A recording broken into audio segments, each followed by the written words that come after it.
आज की तारीख यानी कि 19 जनवरी 2026 की तारीख एक बड़ा दिन है क्या? और क्या आज एक बार फिर वही पुरानी तारीख दोहराई जाएगी? राहुल गांधी कटघरे में खड़े होंगे और मिलाड का फैसला आ जाएगा कि राहुल गांधी को अधिकतम सजा मानहानि मामले में सुनाई जाती है 2 साल की सजा। राहुल गांधी की सांसदी छिन जाएगी, राहुल गांधी को जेल हो जाएगी।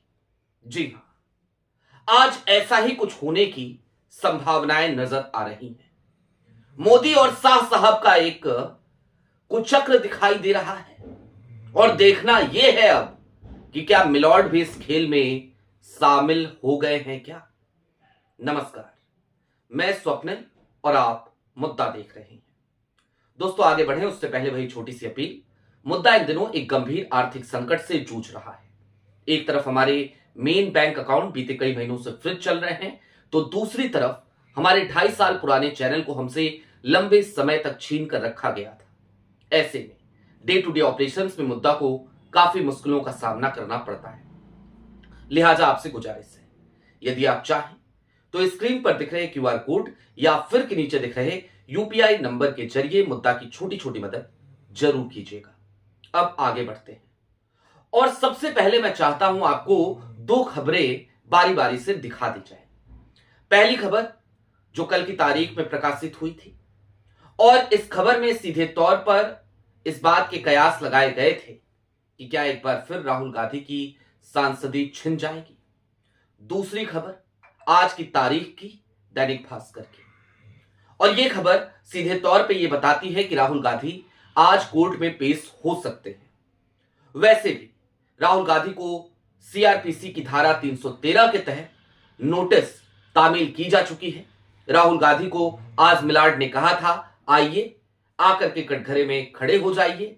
कुल मिलाकर इसे इस तरीके से समझिए कि मिलाड ने यह कहा था कि राहुल जी हाजिर होइए।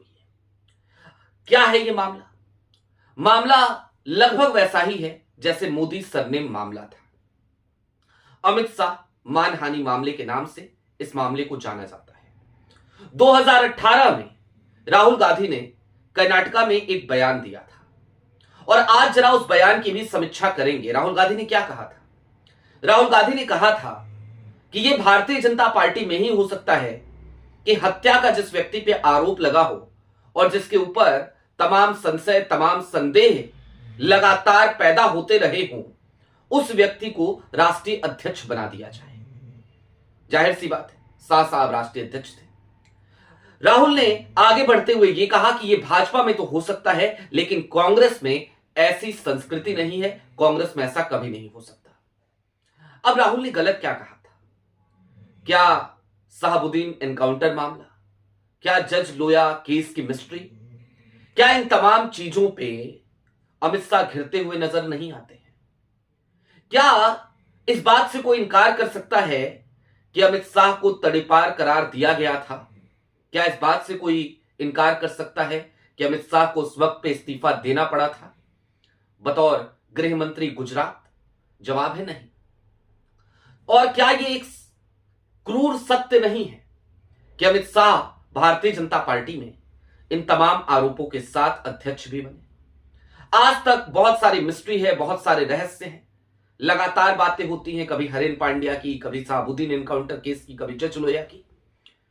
तो राहुल ने इसी संदर्भ में एक बात कही थी। अब जैसे ही राहुल गांधी ने 2018 में यह बयान दिया, तो जैसे मोदी जी वाले मामले में मोदी सरनेम मामला, क्या कहा था राहुल ने? तब ललित मोदी, नीरव मोदी, इन सबका नाम लिया था और कहा था सारे मोदी चोर क्यों होते हैं। बुरा किससे लगा? बुरा लगा पूर्णेश मोदी को। भारतीय जनता पार्टी के गुजरात के नेता हैं पूर्णेश मोदी, उनको बुरा लग गया। सूरत की निचली अदालत में गए, जाकर के केस दर्ज किया और राहुल गांधी को सूरत की निचली अदालत ने सजा सुनाई थी 2 साल की। और कितना अजीब है ना, आपराधिक मानहानि के मामले में अधिकतम सजा 2 साल की ही हो सकती है, तो 2 साल की सजा सुना दी गई। राहुल गांधी निचली अदालत से सेशन कोर्ट से गुजरात हाई कोर्ट और गुजरात हाई कोर्ट से सुप्रीम कोर्ट तक दौड़े। सुप्रीम कोर्ट ने बाद में जाकर के सजा को सस्पेंड किया और राहुल गांधी की सांसदी वापस लौट सकी। लेकिन नहीं भूलना चाहिए उन तमाम तस्वीरों को जब राहुल गांधी से उनकी सांसदी छीनी गई, जब राहुल गांधी से उनका घर छीना गया। अब आज वाले मामले पे आ जाते हैं। आज का मामला क्या है? 2018 में राहुल गांधी के उस बयान के बाद जैसे पूर्णेश मोदी की भावनाएं आहत हुई थी, वैसे ही विजय मिश्रा की भावनाएं आहत हो गई। विजय मिश्र सुल्तानपुर के रहने वाले हैं, भारतीय जनता पार्टी के नेता है, भाजपा से जुड़े हुए हैं। उन्होंने कहा कि मैं विक्टिम, दरअसल मेरे राष्ट्रीय अध्यक्ष को हत्यारा कहा गया है और लिहाजा मेरी भावनाएं आहत हुई हैं। जबकि राहुल ने आरोपों की बात की थी। उसके बाद वो सीधे अदालत चले गए, जाकर के विक्टिम कार्ड खेला। अदालत में यह मामला चल रहा है। दरअसल इस मामले में पिछली सुनवाई 6 जनवरी 2026 की तारीख को हुई थी और उस दिन इस मामले की सुनवाई पूरी कर ली गई थी। फिर मिलॉर्ड ने धारा 313 के तहत नोटिस जारी किया और राहुल गांधी को आज की तारीख यानी 19 जनवरी को यह आदेश सुनाया कि आप कोर्ट में आइए, आकर के अपना बयान दर्ज कराइए, अंतिम सफाई आपको आज देनी है, आज आपके पास आखिरी मौका है।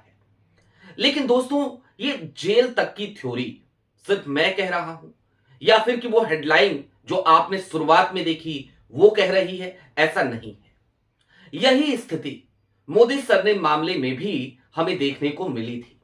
पूर्णेश मोदी वाले केस में सूरत की निचली अदालत ने बुलाया था राहुल गांधी को। राहुल गांधी वहां गए थे और अदालत ने अचानक से एक फैसला सुनाया। राहुल गांधी वहां कोर्ट में खड़े थे, फैसला आया राहुल गांधी को 2 साल की जेल और नियमतः 2 साल की जेल यदि किसी जनप्रतिनिधि को हो जाए तो फिर उसकी सांसदी छिन जाती है। वो 2 साल की जेल काटने के बाद अगले 6 साल तक कोई चुनाव भी नहीं लड़ सकता। और यह मामला भी ठीक वैसा ही मामला है, आपराधिक मानहानि का मामला। अब दोस्तों, राहुल गांधी बार बार कहते तो हैं कि मेरे लिए ये तमाम मुकदमे किसी मेडल की तरह है, लेकिन आज इससे इतर हटके एक समीक्षा फिर से करने की आवश्यकता हमें महसूस होती है। देश के कोने कोने में राहुल गांधी के खिलाफ इस तरीके के मुकदमों की एक लंबी फहरिस्त है। कहीं सावरकर मानहानि मामला चल रहा है तो उत्तर प्रदेश में ही 4 मुकदमे इस तरीके के चल रहे हैं जिसमें राहुल गांधी को जेल हो सकती है। मसलन सिख टिप्पणी मामला, भगवान राम की कथित मानहानि का मामला, इतना ही नहीं, मामला सेना के अपमान का और मामला राहुल गांधी की नागरिकता का और मामला अमित शाह मानहानि वाला तो है ही। झारखंड में भी मोदी सर ने मामला चल रहा है, सावरकर मानहानि मामला चल रहा है। राहुल गांधी के ऊपर आज की तारीख में 30 से ज्यादा मुकदमे चल रहे हैं और हर महीने 1-2 मुकदमे ऐसे जरूर आ जाते हैं जो इस फहरिस्त में शामिल हो जाते हैं। हर वक्त एक नया मुकदमा, और ये सारे मुकदमे दर्ज कौन करवाता है? जाहिर सी बात है, भारतीय जनता पार्टी का कोई नेता होता है या फिर कि मोदी जी का कोई चेला होता है या फिर कि कोई भक्त होता है। और ये तमाम भक्त जो मुकदमे दर्ज करा रहे हैं, इसके पीछे मुझे सिर्फ और सिर्फ एक साजिश, एक बड़ा गेम नजर आता है।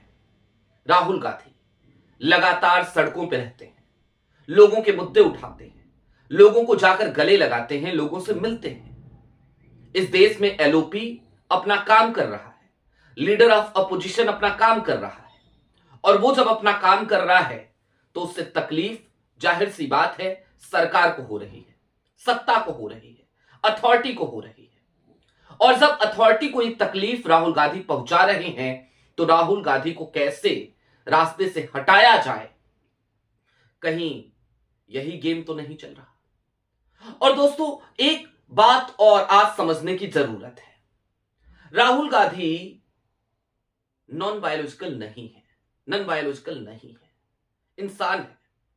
और एक इंसान पर यदि इतने मुकदमे आप थोपेंगे तो जाहिर सी बात है उसका मन विचलित जरूर होगा। राहुल का भी होता होगा। बात इतर है, राहुल अपने उस विचलित मन को साधते हुए किसी कर्म योगी की तरह अपने पथ पर चलना प्रेफर कर रहे हैं, चलते नजर आ रहे हैं। लेकिन कभी तो वो व्यक्ति भी सोचता होगा कि भला कौन सा गुनाह किया था कि हर गुजरते दिन के साथ एक नया मुकदमा, हर गुजरते दिन के साथ एक नई तलवार मेरे ऊपर लटक जाती है।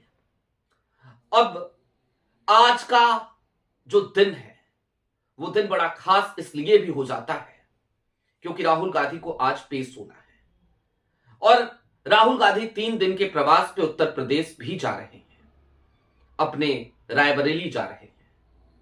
रायबरेली में उन्हें एक रायबरेली क्रिकेट प्रीमियर लीग की शुरुआत करनी है।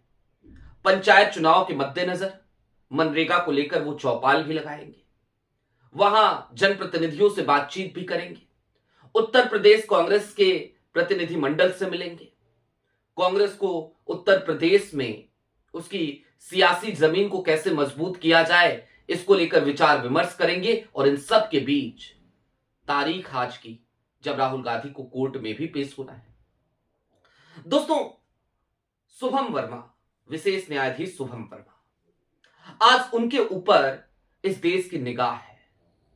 आज शुभम वर्मा की अदालत में न्याय होगा या फिर कि एक बार फिर से अधिकतम सजा के कुचक्र में राहुल गांधी फंसते हुए नजर आएंगे, ये देखना दिलचस्प होगा। क्योंकि अगर हम ये उम्मीद करें कि राहुल गांधी माफी मांग लेंगे और बच जाएंगे तो वो उम्मीद करना भी बेमानी है, क्योंकि राहुल गांधी माफी मांगने वाले स्वभाव के हैं नहीं। वो इस मामले में माफी तो नहीं मांगेंगे। आज तक किसी मामले में उन्होंने कभी माफी मांगी है ऐसा कोई इतिहास भी नहीं है। लिहाजा आज की तारीख 19 जनवरी की तारीख, 19 जनवरी 2026 की तारीख बेहद मायने रखती है और कहीं ये स्क्रिप्टेड तो नहीं, ये भी एक सवाल है। और आज की तारीख से राहुल गांधी जब निकल जाएंगे, मान लीजिए आज अगर राहुल गांधी को सजा नहीं होती है, मान लीजिए आज इस मामले का आज निपटारा हो भी जाता है, तो भी ये कुचक्र खत्म नहीं होने वाला। और ऐसा इसलिए क्योंकि 28 जनवरी को नागरिकता, राहुल गांधी की दोहरी नागरिकता मामले में भी सुनवाई होनी है और इस मामले में लखनऊ में सुनवाई चल रही है और इसमें यह फैसला आना है कि राहुल गांधी के ऊपर दोहरी नागरिकता के मामले में आरोप तय होंगे कि नहीं होंगे, एफआईआर दर्ज होगी कि नहीं होगी। आज अगर राहुल गांधी बच भी जाते हैं तो 28 जनवरी की तारीख भी बहुत ज्यादा दिन दूर नहीं है। बहरहाल अभी के लिए दीजिए इजाजत। आपकी क्या राय है हमें कमेंट बॉक्स में जरूर बताइएगा। चलते चलते फिर वही अपील, चैनल पे नए हो तो सब्सक्राइब करते हुए जाइएगा, सक्षम हो तो छोटी छोटी मदद मुद्दा की जरूर कीजिएगा। बहुत शुक्रिया।